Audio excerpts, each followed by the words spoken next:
seperti kejadian pada nabi-nabi. Nek durung dikei musibah, kalau belum dikasih musibah belum taubat. Kita jangan menolak untuk bersedekah, membayar zakat kalau belum dikasih musibah. Setelah dikasih musibah baru mau, itu jangan menunggu kejadian-kejadian seperti itu. Selama kita mampu, maka segera lakukanlah kewajiban-kewajiban kita dan kesunahan Rasulullah yang diberikan kepada kita. Jangan menunggu musibah datang baru kita mau melakukan. Itu jangan sampai. Sama seperti orang mau taubat ini ketika sudah menjelang wafat. Itu sangat banyak sekali. Qara'a hadhil ayah al-Kisai wa ma amilathu aydihim. Qara'a hadhil ayah al-Kisai wa Abu Bakar bi ghairiha. Ada satu riwayat yang membaca wa ma amilathu aydihim ini bi ghairiha tanpa adanya huruf ha. Yaitu dibaca wa ma amilat aydihim. Itu benar apa enggak? Benar. Itu riwayatnya Imam Ali Al-Kisai dan Abu Bakar. Tapi karena kita bacaan Quran kita mengikuti riwayat Imam Asim, maka kita memakai amilathu. Hunya tetap masih dipakai. Andaikan nanti ketika panjenengan mendengar teman sedang baca wa ma amilat aydihim, itu benar menurut sebagian riwayat. Wal akharuna amilat zubil ha'i, yang lain tetap memakai hak. Nah, ini ada hak dengan tidak ada hak, ini juga merubah makna, tetapi tidak merubah esensi yang dimaksud dalam Quran. Hanya sekedar maksud saja yang dibalik. Ju'ila ma bimaknal ladzi ayyakuluna minal ladzi amilat zu'aidihim minaz zar'i wal ghursi wa ghairihima kan nabidhi wat tabzi. Bahwa hak di situ adalah termasuk bimaknal ladzi, bimakna jenis apapun, wa ma amilat zu'aidihim. Jadi ketika Allah sudah menurunkan air hujan ke bumi, lalu bumi itu mengeluarkan buah-buahan, tanaman-tanaman yang bisa dimakan para manusia, dan dari situ akhirnya muncul yang namanya jannatin min nakhili wa a'nabi wa fajjarna fiha minal uyun. Ada yang namanya sungai-sungai, buah-buahan yang melimpah. Maka dari situ mereka semua mampu mengambilnya. Wa ma amilat zu'aidihim, mampu mengambil dari apa yang dikeluarkan oleh bumi, baik itu dari hasil tangan manusia maupun tidak. Contohnya bagaimana? Contohnya adalah kalau panjenengan angen-angen pohon-pohon yang ada di sekitar kita ini, kira-kira itu hasil ditanam manusia apa enggak, Pak? Tidak. Nah, itu adalah wa ma amilat aidihim, tanpa hak. Tapi kalau hasil tanaman manusia itu wa ma amilat hu, itu bedanya. Kalau langsung murni Allah yang mengeluarkan, itu wa ma amilat aidihim. Tapi kalau hasil ditanam manusia itu wa ma amilat hu aidihim. Bedanya di situ. Tetapi itu tidak merubah esensi dari makna tersebut. Itu hanya dibalik saja. Semua manusia yang ada di muka bumi ini mereka mengambilnya, tetapi yang diambil ini ada yang ditanam dulu, apa yang ditanam oleh tangan, yang dilakukan oleh tangan, ada juga yang tidak hasil dari tanaman manusia atau tanaman yang ditanam manusia, baik itu berupa buah-buahan tanaman maupun air yang ada di sungai. Uyun ini adalah sungai-sungai. Maka di sini nanti ada contoh wa dhamiru aidun ila mallati bi ma'nal ladhi wa man qara'a bi ghairi dhamirin Wa hadza makna qaulid Dhahak wa Qatadah qila aradal anhar wal uyun allati lam ta'malha aidin nas mislu dajlata wal furota wan nili wa nahwiha. Kalau dalam hal sungai yang dicontohkan di sini dalam riwayat adalah sungai yang tidak hasil karya manusia dan mereka ini mengambil manfaatnya. Seperti apa? Sungai Dajlah, sungai Furat, sungai Nil. Sungai Dajlah dan sungai Furat ini ada di daerah Baghdad, Turki, Irak. Kalau sungai Nil ini sungai yang ada di kawasan Afrika, di Kairo, di Khartoum atau Sudan, kawasan Afrika. Sungai ini, tiga-tiganya ini merupakan sungai tanpa karya manusia. Itu murni Allah yang mengeluarkan, bukan manusia. Nah, kalau di sini kan ada sungai Kabur, itu kan karya kontraktor, Pak. Nah, kalau sungai Dajlah itu tidak. Ini ada satu cerita dalam sungai Dajlah. Di saat peradaban Islam ini sedang jaya-jayanya, ini setelah tragedi Karbala, termasuk tragedi Karbala dulu ini Sayyidina Husain dan keluarganya ini di dekat sungai Dajlah. Sungai Dajlah, Furat, Nil ini ada riwayat hadisnya. Ya, jadi setiap setiap yang tidak perbuatan manusia tapi kok ada di muka bumi ini seringkali ada riwayat hadis. Ini menunjukkan kebesaran Allah. Nah, kembali ke sungai Dajlah. Sungai Dajlah ini dulu ketika kejayaan Islam sedang jaya-jayanya, sedang tinggi-tingginya, musuh Islam pada waktu itu menghancurkan kejayaan Islam. Dengan apa? Dengan membakar perpustakaan yang ada di sungai Dajlah, di dekat sungai Dajlah yang ada di kota Baghdad. Perpustakaan Islam pada waktu itu dibakar oleh musuh Islam.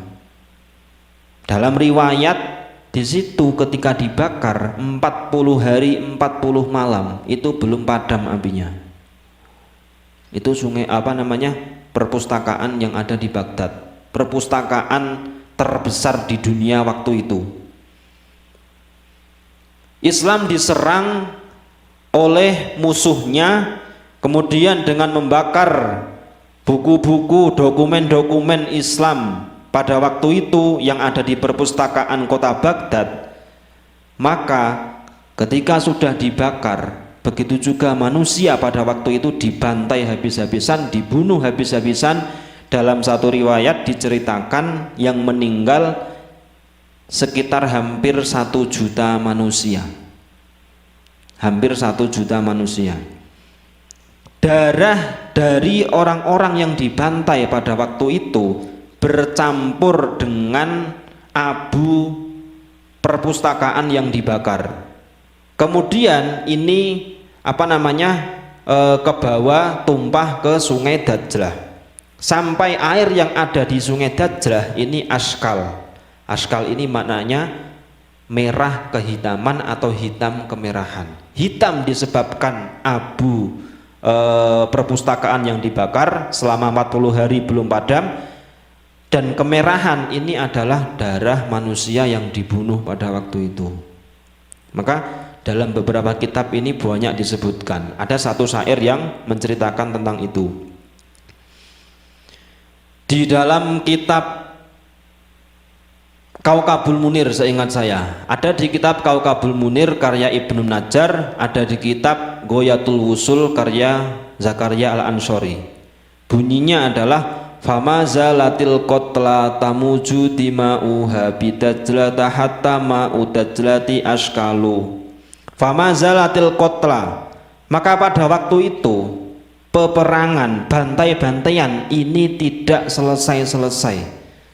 Tamuju dima'uha, sehingga darah ini saling berseliweran di mana-mana. Setiap jalan ada darah, setiap tempat ada darah. bidat jelata, dari darah-darah yang memenuhi daerah Baghdad, itu menjadikan darah tersebut mengalir ke sungai Dajlah. Hatta ma'ud Dajlati, sampai-sampai air yang ada di sungai Dajlah ini askal, berubah hitam kemerahan atau merah kehitaman. Bayangkan Pak, 1 juta manusia kurang lebih dibunuh, darahnya ini tumpah ke sungai Dajlah. Perpustakaan yang ada di Baghdad waktu itu dibakar 40 hari 40 malam belum padam. Ya masa nggak ada fire waktu itu Pak? Yuk ada, tapi tidak seperti sekarang. Karena apa? Orang sibuk menyelamatkan dirinya masing-masing, sibuk membela Islam waktu itu. Nah itu adalah sedikit tentang sungai Dajlah. Itu ada di kawasan Irak. Maka Baghdad Irak ini adalah termasuk pusat peradaban Islam sampai sekarang.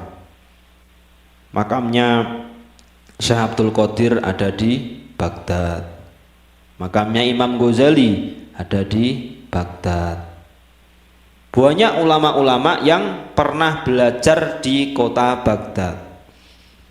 Nah, itu adalah sungai Baghdad, wal Furat, wan Nil, wa nahwiha. Tiga sungai ini semuanya ini ada riwayat hadis Rasulullah Shallallahu Alaihi Wasallam.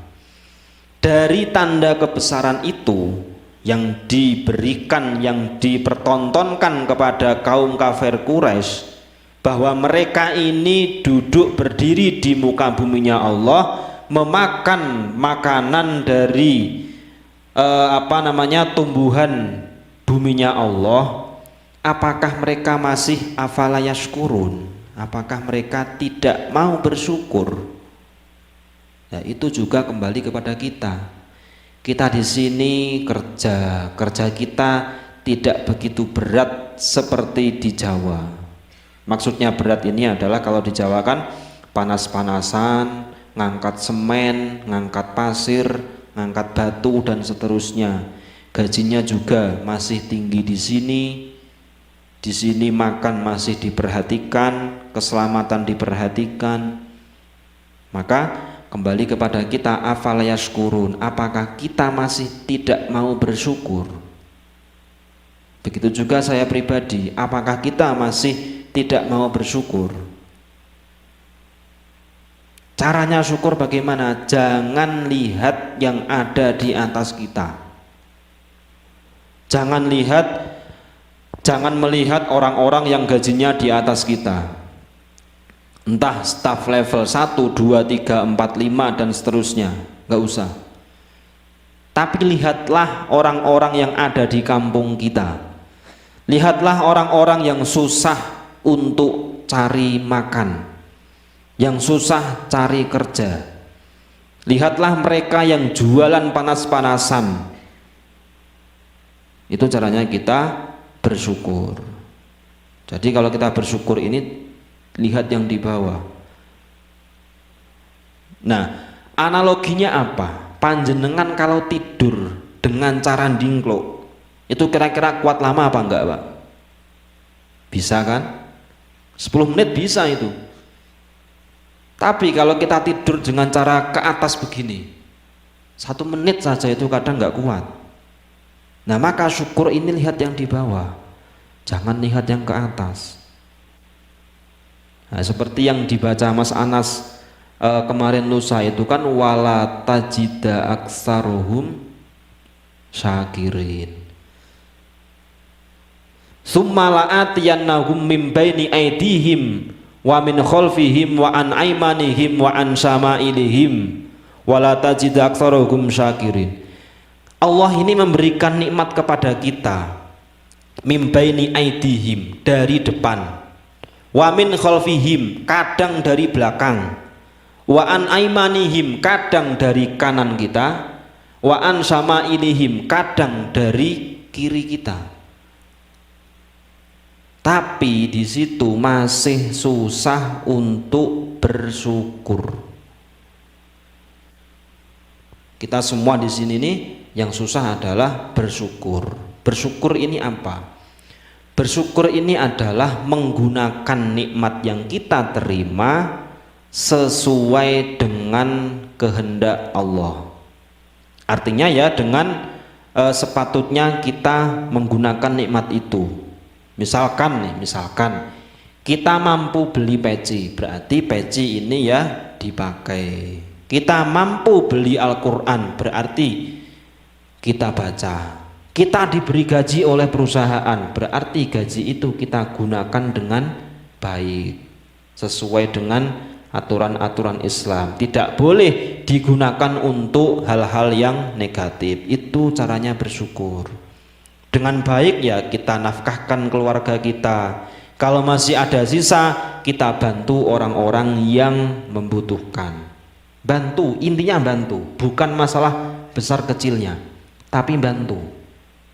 Kenapa? Ketika kita mau membantu, maka di situ nanti kita suatu saat ketika butuh bantuan akan dibantu orang lain. Dan itu tidak mesti yang kita bantu yang bantu kita. Nah, maka ketika habis Jumatan kok ada sholat goib, itu ikuti Pak. Ya, kalau ada sholat goib habis Jumatan ini, ikuti sholat tersebut. Jangan nunggu kita sudah mati baru sadar, gara-gara saya dulu nggak pernah ikut sholat goib, akhirnya jarang atau sedikit yang mau mensolati saya ini. Jangan nunggu mati dulu baru sadar. Jangan berharap kita nanti mati banyak yang mensolatkan, kalau kita sekarang nggak mau ikut mensolati orang-orang yang wafat, yang meninggal. Nah, itu adalah tentang apa namanya pesan yang disampaikan oleh Allah kepada Rasulullah untuk mendakwahi kaum kafir. Maka pada malam hari ini dari dua ayat ini yang bisa kita ambil hikmahnya adalah pandai-pandai untuk bersyukur kepada Allah. Kita di sini semua ini harus bersyukur dengan apa yang kita alami, apa yang kita jalani selama kita bekerja di Tembagapura ini. Wallahu a'lam bishawab. Mudah-mudahan bermanfaat. Mari kita akhiri dengan khatimul majlis. Subhanakallahumma wa bihamdika asyhadu an la ilaha illa anta astaghfiruka wa atubu ilaik. Assalamualaikum.